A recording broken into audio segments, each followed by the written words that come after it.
Hello, everybody, and welcome back to the Cold Hard Truth NFL podcast. I'm your host, Anish Gupta. And I'm Srikar. We're back with another week recap, and obviously one had a pretty solid NFL weekend and the other did not, and I'm the one who didn't this time. Another day, another tragic loss by less than 3 points. And Srikar gets to enjoy his amazing defense, amazing quarterback. Top 20. Amazing, amazing Super Bowl contending team. And I have to deal with a team that can't kick to save their lives or I thought Cade York was really good. He was really good. Yeah, I thought he was awesome. Then he forgot how to kick the ball. And yet again, we lose a game where our kicker misses 2 kicks. But enough about us. Let's talk about something that is more for you guys and that sponsors us. This episode, like all of our episodes, are brought to you by Manscaped. You heard that right, Manscaped. They just launched their 4th generation trimmer, Lawnmower 4.0. We were some of the first people to try the 4.0, blown away by the experience, the ultimate groin and body trimmer focused on intelligent functionality and an incredible, comfortable grooming experience. Features a cutting-edge ceramic blade to reduce grooming accidents with their advanced skin-safe technology. You can feel safe and confident shaving those pig skins, avoiding deflations, and with the wireless charging system, you can have a way longer battery life, almost as long as a good old iPhone right here, probably longer. Manscaped has other amazing products like the Weed Whacker nose and ear hair trimmer, crop preserver ball deodorant, and some really cool comfy clothing like their t-shirt and boxers. Join over 2 million men worldwide who trust Manscaped with this exclusive offer for you. Get 20% off and free shipping with code CHT20. CHT20 at manscaped.com. 20% off, free shipping at manscaped.com. Unlock your confidence. Always use the right tools for the job with Manscaped, the official partner of the Super Bowl contending San Francisco 49ers. Now go grab yourself that Lawnmower 4.0. All right. Let us jump right into it with our Week 5 recap. Can you believe it is already past Week 5, Shriek? Can you believe that? It's very quick. Yes, the NFL season is flying by. Lots of ups and lots of downs, and one of the biggest downs has definitely got to be someone that Srikar is happy about, the Los Angeles Rams, featuring their head coach, who I so love dearly, Sean McVay, Who's overrated, who has now lost, who is now under 500 for the longest point in his career, which is 1 week, which is kind of crazy to think about. And in our topic discussion, Srikar mentioned that we not only want to talk about the Rams O-line, we need to talk about the Rams O-line. Yeah, because it is putrid. And I'll let Srikar elaborate on that. What went wrong, Shriek? You picked the Rams. They collapsed, pretty shockingly considering that this is a team that was on everyone's radar to possibly repeat. They damn sure were on mine. So why don't you explain what's going on with this team? Yeah, well, they're 2-3. Mainly because Cooper Kupp is this team's only threat on offense. But I guess the bigger issue here is just the 5 men in front of Matthew Stafford. It's a weekly beating. And Stafford entered this game having been sacked 16 times. We look back to the Niners game, the Bills game. Both of those games he was sacked 7 times, and then Dallas got 5 more on him. Micah Parsons got home twice. Good coaching and good quarterbacking can mask a lot of flaws, but it's never going to mask a bad O-line. There's just no escaping it for a long period of time, especially against teams who can win with 4 rushers. Dallas can win with 4, and they teed off on Stafford. They were able to just blanket their quote-unquote weapons with 7, and they were able to just tee off there. So Stafford threw for 308 yards on 7.3 yards per attempt. But if you take out 2 big plays, one was the 75-yard touchdown to Cooper Kupp and another 54-yarder, and Stafford's yards per attempt drops to 3.2. Look, a few big plays, that's great, but it's not. It's just not going to be a sustainable attack. But the good news is LA gets the Panthers this week, and then they get a bye, which is much needed for them. And after that, you get the Niners and Bucks. And if the Rams don't fix this front, I still think they'll be looking at that, I'd say they'll be 3-5, and Stafford is just going to be beat up because I mean they'll beat the Panthers, but Niners and Bucks with really good fronts, it's no. All right. I'm going to throw this out there. The two Super Bowl teams have not impressed me in a single game this season. That is what I've taken away. The Rams have not impressed me at all in any point. At any point in any game this year, I have not been impressed.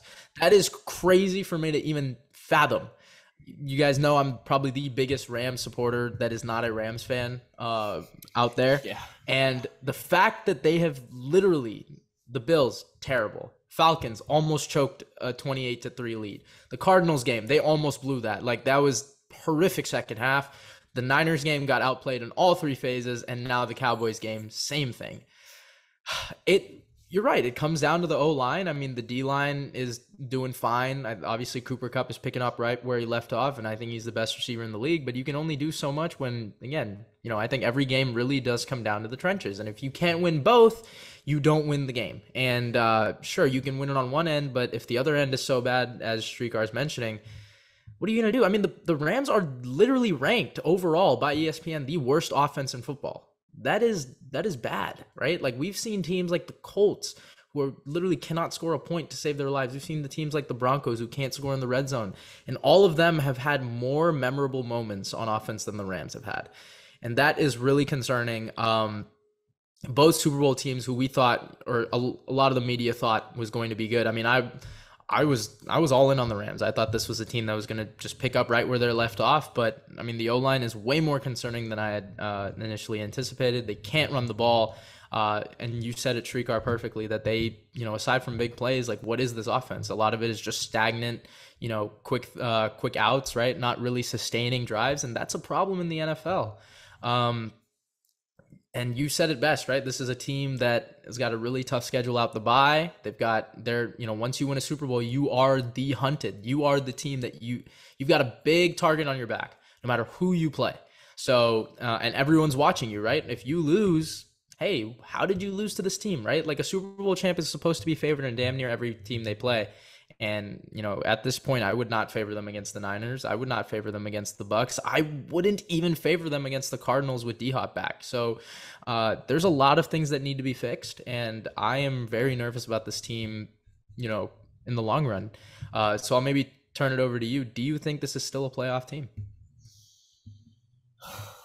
Every time I get that question posed, I say yes.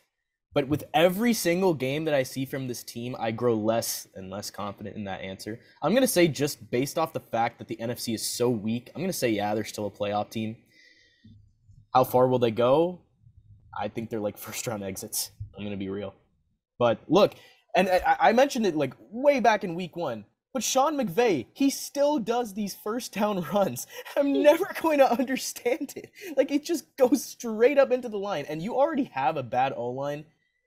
But, oh my God, you cannot keep going halfback dive every single first down. Like, I don't understand what that doesn't put you in good situations. Like, but anyways, I'm not going to talk about McVay that much. But if you had to ask me now, only reason I say yes is literally because the NFC is that weak.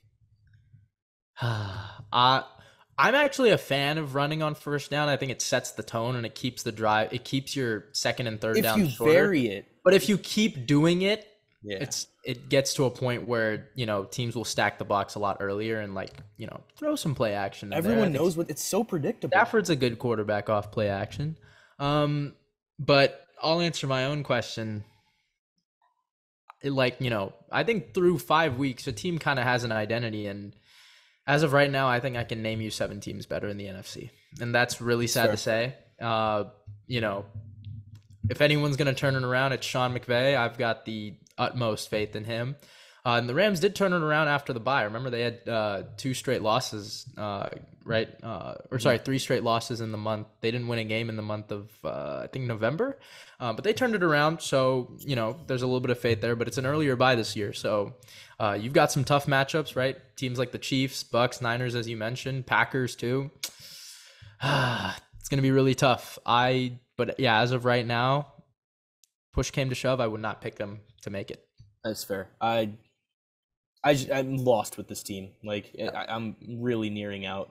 Yeah, this team really can't win or make games close. A team that continues to make games close and continues to insufferably kill their fans with sadness, including me. The Cleveland Browns, this is probably the first time we've really talked about them in a segment, so expect me to really rant on this one. The Browns have had 3 losses this season by a combined 6 points.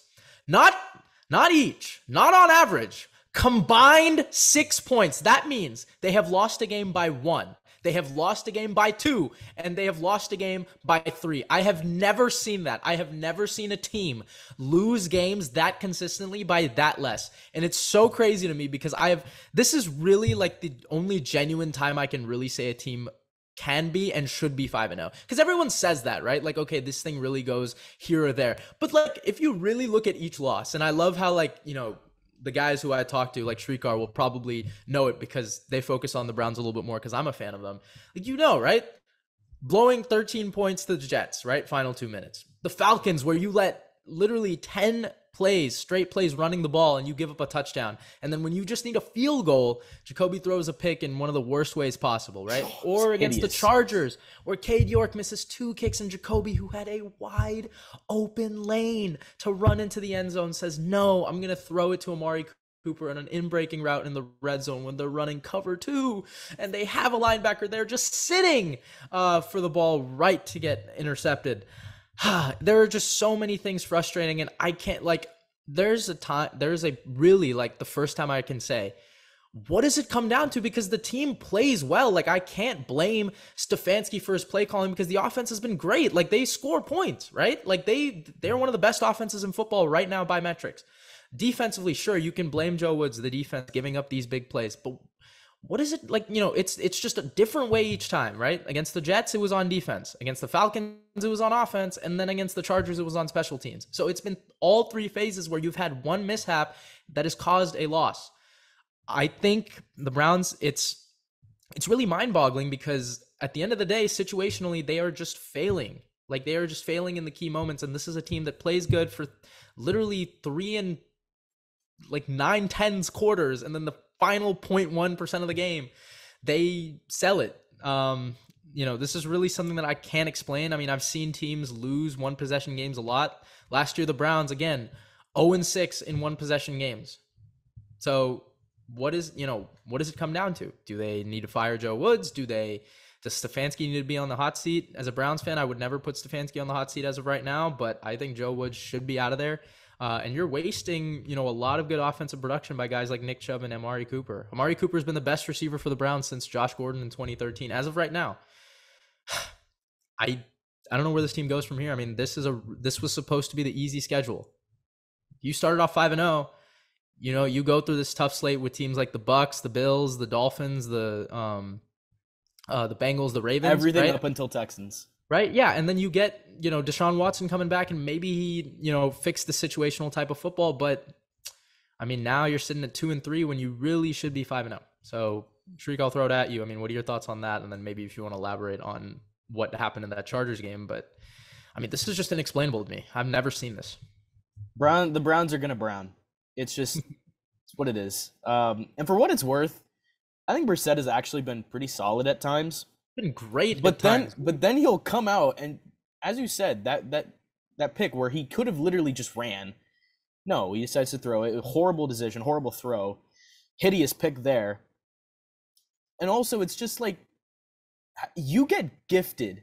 But I'll go into the call later. But you get gifted by one of the dumbest coaching decisions I've seen this season. Certainly the dumbest coaching decision I've seen on Sunday. You get that sort of gift. And you can't hit a field goal. Your offense just goes stagnant. But who do you blame there, right? Like, because I don't. Okay, listen. I don't blame Cade York. I blame the offense for just running dry when given that opportunity. A 56-yarder is hard. That's hard. Okay, I say that, but he's proven to hit it, right? So it was 54, but he's hit a 58-yarder 4 games. I see. That's the 55 plus is tough. I think the offense did a job on that drive. My only thing is, right, the Jacoby pick. You run an 11-play drive. You get all the moment. Like, it was 3rd and 9, right? And I don't know if you saw this, but he like shakes off 2 defenders and runs for the first down in the most unfathomable way possible. And I'm like, oh my God, that just happened, right? That got us in range. That got us right where we needed it to be. And, that's all the momentum is on your side. And then when you throw the pick, it ruins all of that. And you're right. The 4th down call was a little bit stupid, but I understand in the way that the game is over. But if you miss it, the game is essentially over on your end. So I don't. No, I don't think the call was right, but I do understand why Staley did it. And because the Browns were marching down last drive, right? They were doing it consistently. Chargers defense couldn't stop it. But you don't call it on your own. I think it was your own 45. I think. Yeah, I'll give some context for those who don't know what we're talking about. But a lot of analytics models are defending this call, but it's all EPA. That's the analytic that people talk about. Expected points added. That is the main factor that goes into like calls on 4th down, especially in the red zone. But this particular case, it was win probability, and win probability skyrocketed if you got the call. It essentially went to 100%. But 99.9. But the thing is, right? It was a decent read. It's just Martin Emerson Jr. made a great play on the ball. Like I don't necessarily blame the call. I think, the decision was bad, but at least the call on 4th and 2, I thought, you got a one-on-one matchup with Mike Williams on a rookie. Kind of take it. No, it just makes no sense to me. 30-28, you're up. 1 minute 13 left. As you said, 4th and 2 at your own 45. I punt to a Browns team led by Jacoby Brissett. Okay, I'm not scared. Yeah, they had no timeouts left either. Right. Yep. I don't know why you do that. And again, because the Browns are the Browns, you gain 10 yards on the second play, and then you run for no gain, 2 incompletions. And sorry, it wasn't a 56 yarder, it was a 54-yarder. Mm-hmm. So I mean, I blame Staley. And we look back to last year in the Raiders game when you go on 4th and 2 at your own 18. This one, man. They really escaped with it. And like the thing is, like the Jets escaped with the win, the Falcons escaped with a win. But when do we stop saying they escaped, and when do we start saying there's a common denominator here and it's the same team making the same mistakes in different facets? This needs to stop. And quite frankly, I feel like it's, these were supposed to be the close games that you win, and now we're really going to play teams where I don't think it's even going to be close, right? Like Buffalo is just better on all 3 phases. How are you going to make this game close, right? And the thing is, the Browns have been surprising me in so many different ways in the first 3 quarters.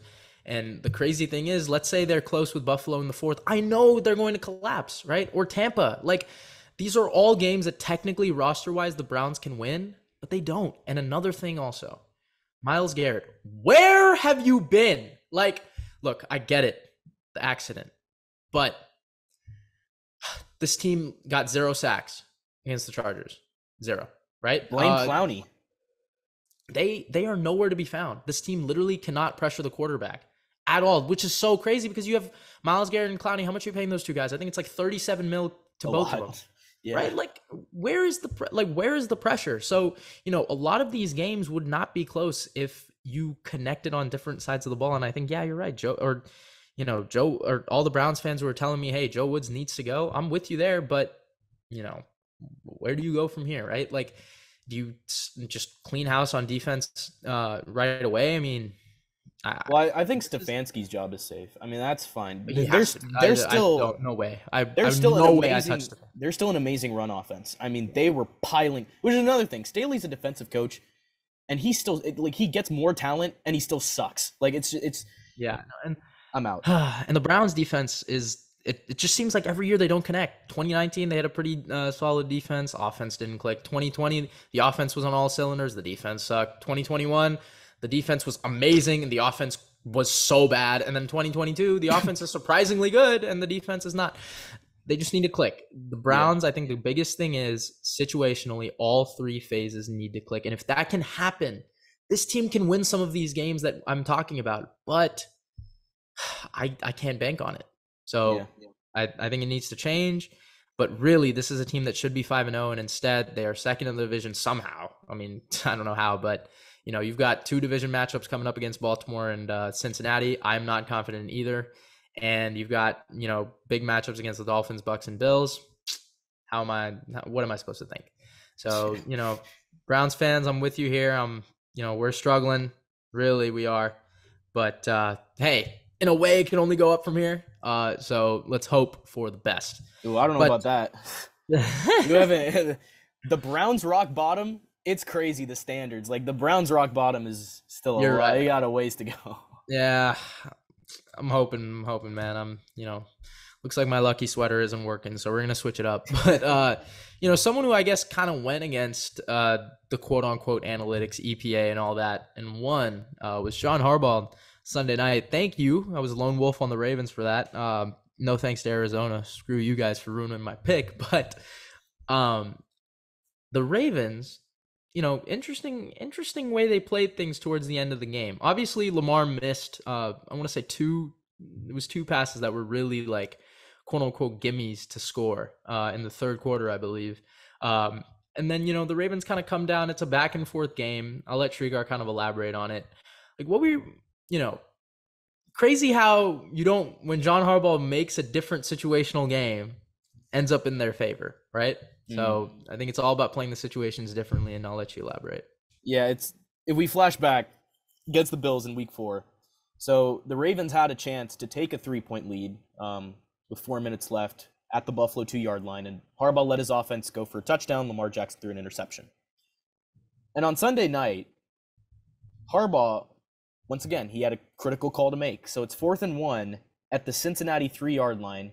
You're up 13-10 with just about 10 minutes left in regulation. The Ravens kicked because they knew if the Bengals drove for a go-ahead touchdown, you have Justin Tucker. And as it worked out, Cincinnati got that touchdown, and Tucker hit a game-winning 43-yarder. And analytics, they strongly point to, going for it and not taking the 3 and, hopes of making the game 2 possessions.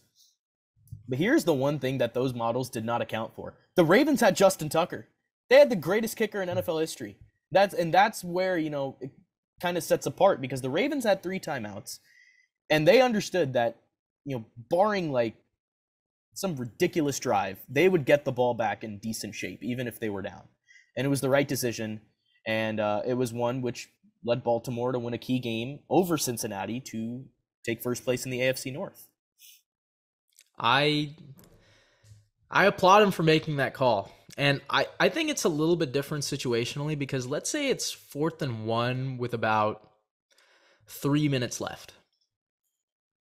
That's where I think he might have gone for it.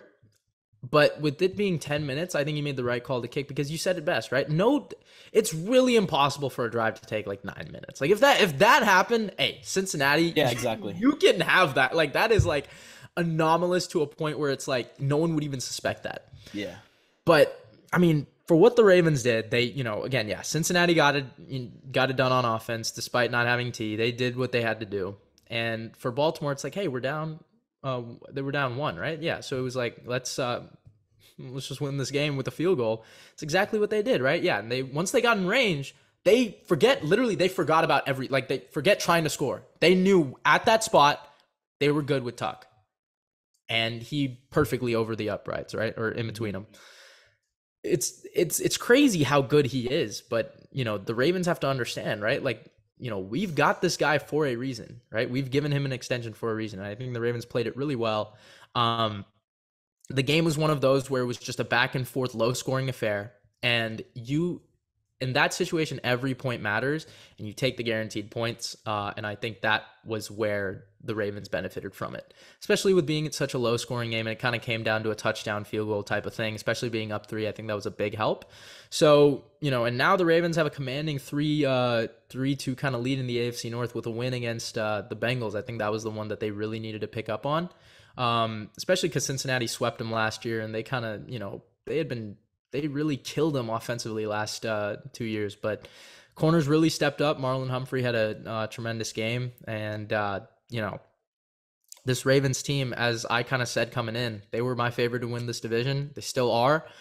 This is a really good team when they get things right situationally. And it's so ironic because it's like the Browns and the Ravens could literally be the same, it's the same kind of deal, right? Like, they've both had losses where it's just like, what are you doing, right? But hey, I think the thing as a coach, you got to tell them, right? Past is the past. You just got to focus on being 1-0 each and every week. And I think John Harbaugh does a great job of doing that. So kudos to the Ravens. I think they're doing just fine. Sure, you choked 2 games to the AFC East, but I think they'll pick it up and they'll be fine. In the NFL, these things kind of happen. Games go the way you really don't expect. It's just how it works, man. I mean, you've got I think it's 272 games now on the season. So, a couple of those are bound to happen. But yeah, that's kind of our week 5 recap. A lot of AFC North talk. Hopefully you guys don't mind that. But moving on, you know it, you love it. It's our fantasy start and sits. This time we're going to do our start and sit at the same time. So I'll let Srikar go first. Who is your week 6 start of the week and sit of the week? My start this week is going to be Taysom Hill against the Bengals. You can play him at tight end or flex, but amazing game last week. It's really a ceiling play because Taysom is very erratic, but coming off that game, I think it's safe to start him against this Bengals defense. My sit is going to be Drake London against the Niners. He hasn't been very good for fantasy for the past couple weeks, and Niners defense is banged up. He's going to be going up against Charvarius Ward, and look, I got to tell you, Charvarius Ward, he is playing like a top 5 corner through 5 weeks. So top 6, but yes. 5. So my start is Taysom Hill and my sit is Drake London. Big shout out to Charvarius Ward. He's been amazing one-on-one. Kind of put him on an island on the field side. So he's been great. I've got 5 guys ahead of him. Srikar may not, but definitely been playing up there. So my start is going to be Rondale Moore. I'm really hoping for a big game from him just because I think they utilize him a lot in different ways in the Cardinals offense, especially it's going to be the last game without D-Hop. And then also Seahawks defense literally cannot stop a cold. So I'm really hoping he pops off there. I think Rondale Moore is a good start. And then my sit, I'm kind of leaning Brandon Ayuk here versus the Falcons, which is weird to say, but the Falcons defense has been surprisingly okay. And I mean, even if they match up Terrell on Debo, I just don't know if they can push the ball vertically on the sidelines to a guy like Brandon Ayuk. So just be wary, a little bit of caution. Another sleeper play that I'm thinking of is Elijah Moore against the Packers. Hopefully he kind of pops off. But I would say my start of the week is Rondale. Sit is Brandon Ayuk. Yep. All right. Well, yeah. And again, leave your fantasy questions in the comments if you ever have any. We would definitely answer it. But moving on, it's our favorite segment. You know it, and you damn better love it. It's our weekly picks. Srikar, why don't you give up a little rundown? Because I think the standings have changed since last week. A little bit, yep. Yeah, why don't you run it down? So Jack still has a stronghold on first right now, 53-26. We got the fans in second, 49-30. Anish, you are in third, 48-31, and I'm in last, 46-33. Still anyone's game, to be honest. We're only in week 6, so I'm not too worried, but got a little bit of catching up to do. Let's get it started here. Oh God, Thursday Night Football, Washington Commanders and the Chicago Bears. I'll go ahead and say I'm definitely not watching this game, or at least I'll try not to. The Commanders have more talent than the Bears, and Carson Wentz should be able to hit a few shot plays to loosen up Chicago's defense, so I'll take Washington. And by the way, this was sent in our CHT chat, but Carson Wentz is a god on Thursday. Hey! Let me expand on that, if you will, because I've got a little love-hate relationship with the guy that I will always defend, but just can't anymore. So you're not. Yeah. So the Bears are undefeated at home. Who'd they play this? Yeah, they're undefeated at home, and they're winless on the road. This game's at home, but it's against a guy who's undefeated on Thursday night. So 2 kind of streaks are clashing here. I feel like this is a game that Chicago can definitely win. Who'd you pick? Washington. Washington? Yeah. I think you really I think Washington's just in way too much of a flux right now. And it's what Ron said about Carson and, this is a guy who, again, gets along with all his teammates, but just continues to get ridiculed by his, in just such a weird way. Because to be fair, I really think Reich did not want to get rid of him. And then, Irsay was like, no, let's get him out of here. Same kind of thing is happening now again in Washington. The Bears played really good against the Vikings. Give me Chicago at home. I think Yeah. I think Chicago at home. Yeah. All right. We're yet to see what the fans do, but Jack, he's put all his picks in. He's taking Washington. So as of right now, you're the only one picking Chicago here. Let's Oh, I jump. might have to change it. Let's jump to what some would consider a tough game right off the bat. The Ravens and the Giants. Wink Martindale against Lamar Jackson. We see a reunion here. This is going to be fascinating stuff. Who you got here? Okay. So, wait, where's it at again? Sorry. In New York. Oh, okay. Danny Dimes leads the league in game-winning drives, and obviously the 4-1 Giants are coming off a hell of a win against Green Bay. I think they do come back down to earth, though. I think Baltimore takes this one again. I think they match up pretty well here. I don't know how any of their receivers are going to get any separation on the Ravens secondary. Maybe if they can run the ball, then they can take over this game. I think that's what it's going to come down to. But I do think the Ravens don't really have to drop more in coverage, and I think they can stack the box a little bit. So I think give me the Ravens in this one. If you're going up against Wink Martindale, you got to be ready for basically every blitz you can think of. I mean, with the Ravens, they're definitely more talented in all three phases, so I'm going to go with Baltimore as well. So the way that I do things with picks is I have all the games on a Google sheet where I put our picks in, but I never actually go off the way it's ordered just to shake things up a bit. So let's go ahead and let's jump to the Cincinnati Bengals versus the New Orleans Saints. I'll start here.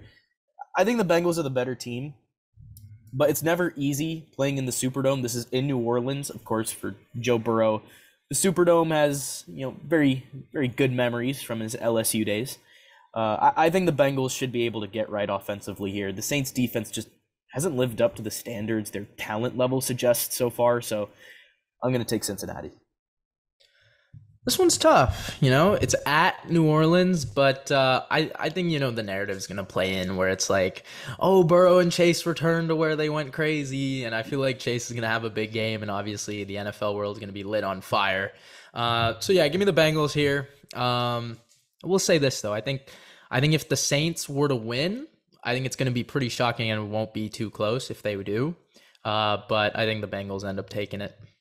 All right, Jaguars, Colts. This division is horrible. Just terrible football all the way around. Who do you got here? Oh, man. It's in Indy, and they've got the 10 days. This one's really hard. The Jags really let me down against Houston. Ever since we did that Jags, they have really let me down. I jinxed them so hard. Of course I did. Of course I did. I do think this is where they right the ship, though. They just have to. I mean, it's weird to say, but I think they are the better team. Okay, I think Shaq Leonard is coming back. Ooh. And Jonathan Taylor.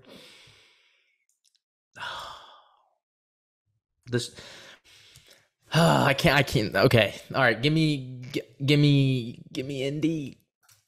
Yeah. Okay. Somehow the Colts might be above 500. That's literally just, I don't know. They have a mini bye, and they're at home with the potential of Jonathan Taylor coming back. So I'm also going to take the Colts. But I agree with you. I think the Jaguars just have to figure it out at some point. This is a game that I just don't think it comes here. I don't think it comes in a divisional game. I think the Colts are going to get it done. All right, let's do the Vikings and the Dolphins. I'll start for this one. The Vikings are playing pretty good football, while the Dolphins are really beat up. Feels like a third straight loss for the Fins. It's just Minnesota's catching the Dolphins at the right time. Tua Tagovailoa and Teddy Bridgewater are both, unfortunately, in concussion protocols. So with Skylar Thompson starting, I'm going to be taking the Vikings here. Hey, this team, man. This was my dark horse all year coming in. I think I eventually picked them to make the Super Bowl, beating the Eagles in the championship game, which I still regret. I wish I'd taken Philly. But Minnesota still look good. They're the second seed right now, and 4-1. did not look too hot against the Bears. They need to feed. This isn't even biased. They need to feed Thielen more. That being said, I will pick them, but please, can you feed? Like, it just makes your offense better. Like, literally, it's coming down to like Jefferson or bust, and it's like, okay, fine, yes, obviously he's going to do well if you force feed him the ball like 15 times. Get your other guys open so that when Jefferson catches the ball, it's on a lot more bigger plays rather than just like these like stupid ways of getting him the ball behind the backfield. Like, okay, fine, yes, it makes sense. Get the ball to your playmaker, but just get it to Thielen. It'll open up the offense more. All right, Minnesota. All right, Jets Packers. So Jack is actually taking the Packers here, and I am not gonna go against that guy when it comes to Jets picks. So Same. I'm gonna go with the Packers. Pencil me in. I mean, it's weird because the Jets can absolutely win this game, mainly because the Packers can absolutely find a way to lose this game. But still, it's at Lambeau, and the Packers really need it. So, off of desperation and the fact that it's at, they're at home, I gotta go Green Bay here. If the spread is anything above 5, take the Jets. I promise you. The Packers have been playing. It's so weird. They play their games at home way closer than they should, but they just find different ways to win. Dating all the way back to the Browns game last year where they won with 4 picks. The Patriots won with the rookie quarterback. It goes down to the wire. The Packers somehow win it. They just, I don't know what it is. They'll have mishaps at home, but they'll just find a way. So, yeah, give me the Packers at home. It's just, I don't know. It's just weird to see them lose. Like, they'll lose these shocking games like in a different field, but not on Lambeau. All right, so we are all in unison there. We have, I think, 3 more games. Yeah, we have 3 more games in the early slate. Let's head to our favorite teams. I'll let you start on this one. Patriots, Browns. Who are you going to take here? No, man. Oh, my God, man. Why? Okay. Dude, this is like genuinely the last time I could pick the Browns to win a game, and I'm still not going to. Give me the Patriots. Because this team can't beat Bill Belichick. Like, they can't. And sure, the last 2 times they played, it's at New England, so maybe there's a chance. But I think the Patriots are finally playing their brand of football, and I think that just does not bode well for the Browns. I think the Browns' offense gets low-key stuffed.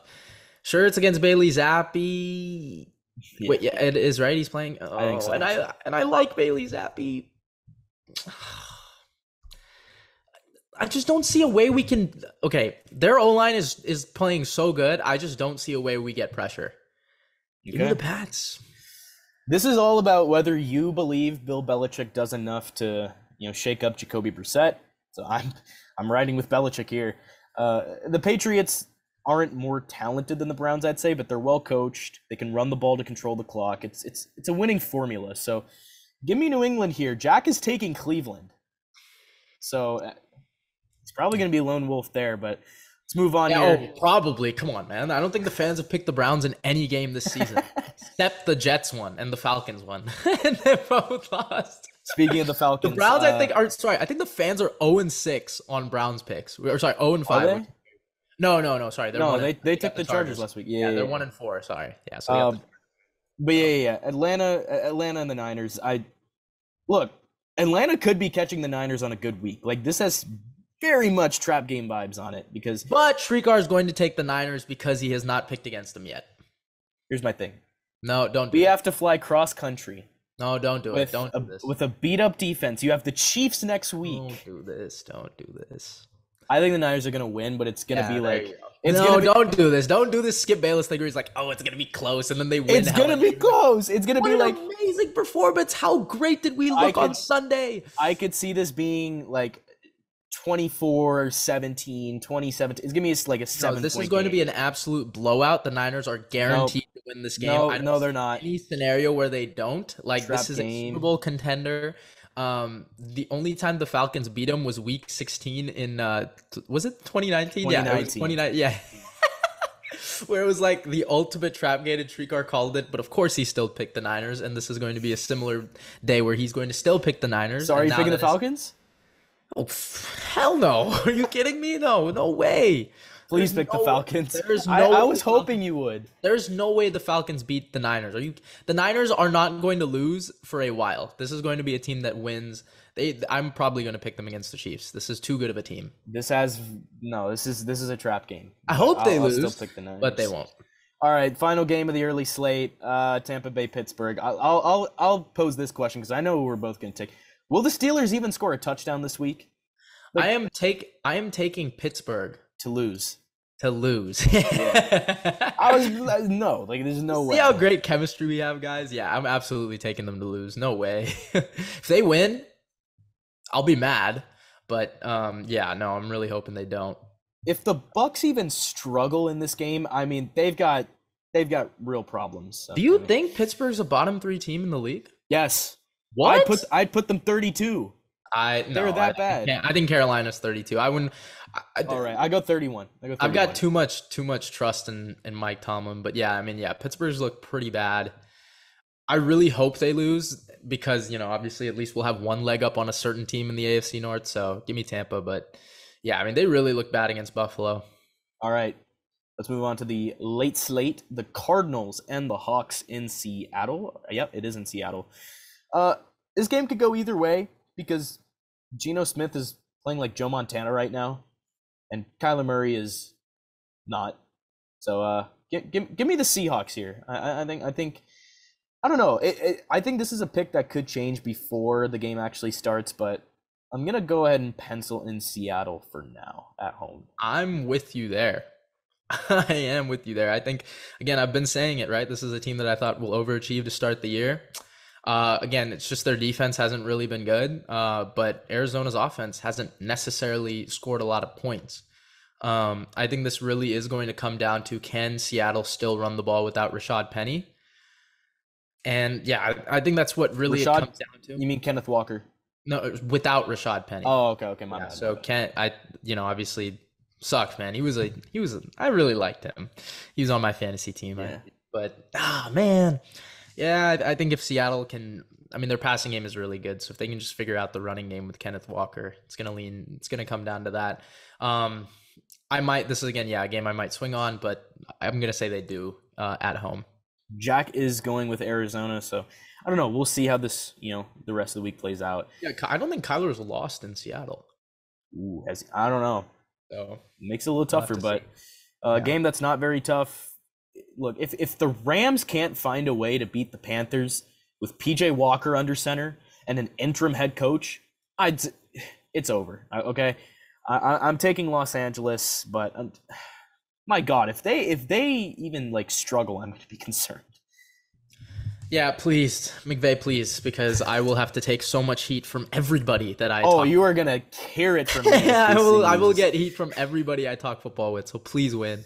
The Panthers are cleaning house again after a loss to the 49ers. It's 2019 all over again. Like literally, they did the exact same thing when they lost to SF 51-13, I believe it was, 2019 Week 7 with Kyle Allen. Yeah. The little Kyle Allen show. They cleaned house, fired their coach, Ron Rivera, fired their DC. So doing the same thing here. They proceeded to lose the final 8 games of the season back then. So, all right. Let's do it. Here we go. Best game of the year. It's the Bills and the Chiefs. I'm going to go ahead and start this one. The Chiefs and Bills are the two top Super Bowl contenders, and they square off in a rematch of 13 seconds. Huge respect for the Bills, by the way. They are the first team to be favored on the road against Patrick Mahomes. Which is really shocking because I thought 2017, his first start against Denver, why the hell was he favored? I don't know. They were resting starters, but okay. I mean, I'm going to go with the Bills. I'm going to go with the Bills. They have the more explosive team and a good amount of motivation after 13 seconds. I'm gonna go with them, and I don't think I'm gonna change this pick. I know it's a game that is pretty tough for a lot of people, but I'm actually I'm gonna go with the Bills here. Oh man! And Jack took Buffalo too, so you guys know how much I love picking those Chiefs, especially when I'm the lone wolf. Yep. It seems like they're always playing at Kansas City. Every time. They've never played in Buffalo. They've never played in Buffalo in the Josh Mahomes era. That's so weird to me. Which is why I'm torn on this, because the Bills embarrassed them last year in the regular season. The Chiefs won when it mattered. There's no Tyreek Hill. I don't know. Is Trey White playing? Because I don't know if he is. I don't think so. But Elam has actually looked not bad. He's looked good. So. It's really just going to come down to, I think the X factor is again going to be Gabe Davis, right? Like if he has himself a game, the Bills are going to thrive. Yep. I hate picking this game. Chiefs barely won a close one. I am torn. Give me the Chiefs for now. All right.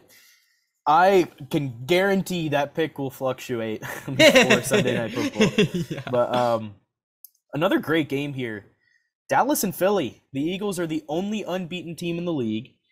If they win, you open up a 2-game lead over Dallas in the NFC East. Obviously, we've had a lot of discussions over this division in the offseason. I'll let you start here. Who are you going to take? No, why do I have to start? Okay. I started on Bills Chiefs. Here we go. Cooper Rush. This is the ultimate test, right? You're 5-0 as a starter. Once again, I'll say it. This is Dak's job, okay? This is 5-0 as a starter. If you go into Philly and win, this is Dak's job. I think this is the best defense that Philly is going to face. Yeah. Ooh. Give me Dallas in an upset. Okay. Give me Dallas in an upset. I'm riding with the Rush narrative, man. It's worked for me. I'm not. Give me Dallas in an upset. I think the Eagles are going to lean on Jalen Hurts to victory. I am taking Philadelphia here. Jack is also taking Philly. And I think the fans are going to take Philly as well. So you might be lone wolf here, which, to be honest... Oh, I definitely will be. There's no way the fans don't take Philly. Yeah, I think they're going to take Philly. But, oh, my God. And then we go to Monday Night Football. The Broncos and Chargers. It's just like, man, can we stop putting the Broncos in primetime? Like, Dude, this is the 4th time in 6 weeks. How is that even possible? Nobody wants this. Nobody's asking How is that this. even possible? I don't get it. 4 times in 6 weeks, bro? That's dude. Why couldn't the Bills Chiefs game be on Monday night? Right? Why can't we Exactly. switch? Why? Like it's oh my all God. Good. Okay, at some point, Russell Wilson, things have to turn around, right? Right, Anish, right? Like Yeah, man. God, just give me Denver. I don't even know. It's I'm banking on something from Russell Wilson. Something. Because right now, like, I've seen nothing. But with the nature of these division games, this is the perfect time for anything, just a spark. So I'm going to go with Denver here. Give me the Chargers. I think Eckler's going to run all over that defense. Yes. Yeah. I'm not. It's going to be a home game for the Broncos, though. Oh, yeah. But give me the Chargers. So I'm lone wolf on the final 3. Yeah. But I think the fans will probably take LA with me. But yeah, I'm torn on the KC game and I'm torn on the Chicago one. I might change that before game time, just because I'm starting also Washington's defense. Yeah, there's a lot of. Also, you got to root a little. I still root for Carson a little bit. Want to see a little bit from him happen. But yeah, a lot of difference a little bit. Yeah. Yeah, it's quite a bit. Yeah. Kind of rounds out our episode. I had a lot of fun with it as usual. Again, let us know in the comments any questions or any, crazy takes you guys have about these picks. Maybe a surprise win from like the Panthers over the Rams. Hey, I'll listen to an argument. But that concludes our episode. Thank you guys so much for watching. We have been the Cold Hard Truth NFL podcast, and we will see you guys next time.